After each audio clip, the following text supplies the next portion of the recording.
If you're new to my channel, you may have noticed not only do I cover a lot on bicycles, I also cover generators and a few lifestyle related items. I think they all kind of merge together.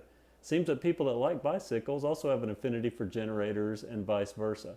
I don't know if that's because of the recreation or fitness lifestyle or just trying to stay in shape and be prepared for things. Whatever the case, today we're going to be looking at a generator, and this is the Predator 3500 watt portable inverter generator from Harbor Freight. Kind of a step up for Harbor Freight. Brand new design, it's only been out about a month. $699, $649 with a coupon. Let's get it unboxed and see if it's actually worth the money. Unboxed, but before we get into the detailed feature overview, I did want to mention that if you came to see this thing run, that will not be in this video, that will be in a separate video. So take note of that. Also, the box is something a lot of people like to see, so I thought I'd show it to you really quick. Basic details, important ones, 57 decibels, very quiet. Runs 11 hours on a quarter load, very impressive, and it has an electric start. All the other sides of the box are the same, contain the same information with the exception of the back here, which shows detailed specifications, and you see that it is a 212cc 4-stroke overhead valve engine that is 6 horsepower, and the fuel tank capacity is 2.6 gallons. Harbor Freight stepped up their game a bit with this generator as far as included accessories go. We get a nice funnel for putting oil in the generator. Get this included RV adapter that it mentioned on the box. Of course, you get an instruction manual. Looks like your typical Harbor Freight instruction manual. You get this little fabric pouch. Let's see what is in this thing.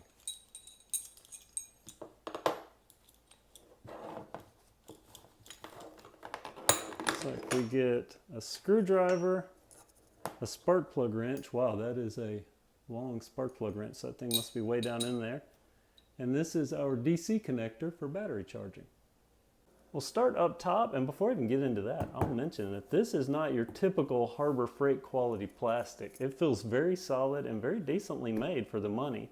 You even have a rubber surrounding here, a little spill tray for the gasoline. Have your traditional tags and warnings, 10% ethanol, 25 amp max.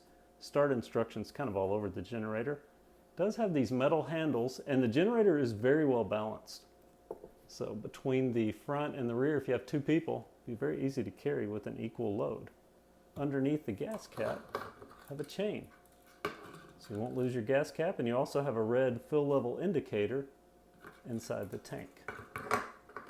The upper right hand side, there is a dial on the control panel. This is the choke. Below that is the starter. Remember, this has an electric start, battery included. Press a button to start it. This is the electronic speed control, basically an eco throttle. You can turn it on to reduce engine RPMs and run it in a quiet mode if you're not running a heavy load. A DC outlet with 8 amps output, comes with a plug-in with alligator clip so you can charge a battery. This was a pleasant surprise. When I found out they were releasing this generator, I didn't know it had a display screen. This display screen not only has indicator lights for low oil, overload.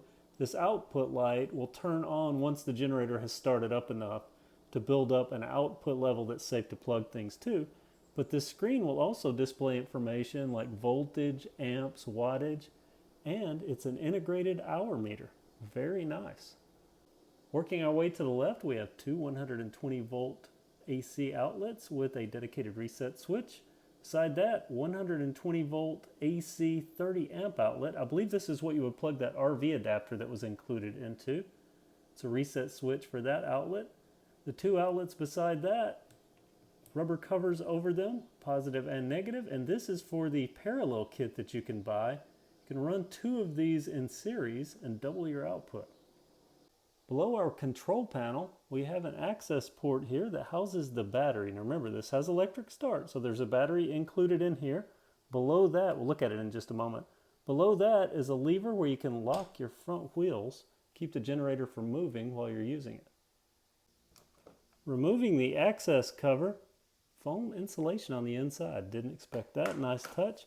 Also, this battery appears to be larger than I was thinking was going to be in the unit. Has a retention strap here. Here you can see the positive lead. Let me get the battery out. We'll take a look at it, see what size it is. Removing the battery, slightly more difficult than I anticipated, because pleasantly underneath the battery there is an anti-vibration silicone pad. It acts like one of those silicone pads you buy for your car dash to keep your phone from sliding off. So you can imagine how hard it is to get the battery out from that. Also a strip of it over here on the right. Positive and negative battery cables. In boots, very good quality compared to what you normally see on a Harbor Freight product. I mean, this looks like something you would see on, say, a Honda. Very good quality there. The battery itself, 12 volt, 6 amp hour battery. Again, sits in its own compartment. On the left side of the generator, your gas cap is up here. Remember, you have a rubber mat that surrounds the gas cap. See, it acts as a chute if you overfill to run gasoline off and away from the generator rather than inside. Important that they have vinyl graphics, because if your gas ran down and it was a regular graphic, it would ruin it or make it peel off. This should be pretty safe. Looks like this entire side cover comes off with these 2 screw holes. You do have an access port to fill your oil. I partially unscrewed it here. Should be able to get to it easy. Wow, look how thick the foam is on that. Down in there, you can't see it on the camera, but I can see the dipstick. I believe I'm going to remove this entire cover though, so we can get a look at the engine.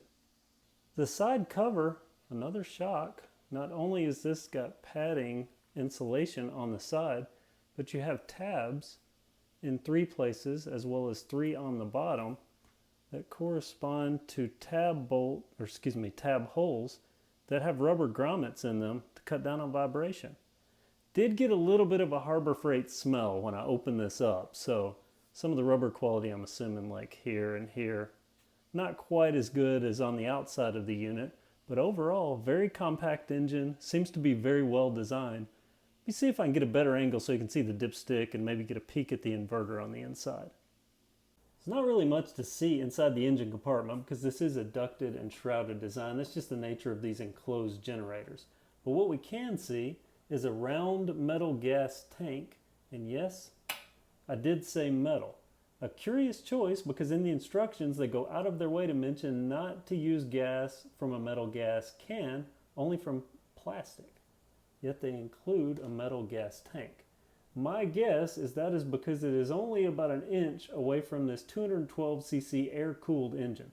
Going to generate a lot of heat. Probably why they went with metal there. We do have a spark plug cap here. Our valve cover with OHV for overhead valve. It's not really much else you can see. The carb's back there. This is the air box. I believe this is a vacuum canister. These tubes and hoses, all decent quality. Have big beefy supports on both sides of the generator. Can't really see the inverter or anything, just a few wires, coils up front. What we can see is this dipstick here, and you see it's very far back in there, so that's why they included that long funnel with the kit. And I was shocked to see this. This is a rubber anti-vibration motor mount. There's one back here and there's one up front, so I assume that there's 2 on the other side. Very nice, keep that engine nice and smooth and stable. Now let's look at the other side and see if that's just a blocked off cover or if there's some access ports on that side. Turn the generator to get to the other side. This was towards the camera, so we may as well look at the back really quick. Just a cover with 6 screws and then a large muffler with a spark arrestor on it. Also wanted to mention these wheels. They're small, but they have kind of a rubbery feel to them. Very safe to roll around even on this linoleum floor. This is 100 pounds.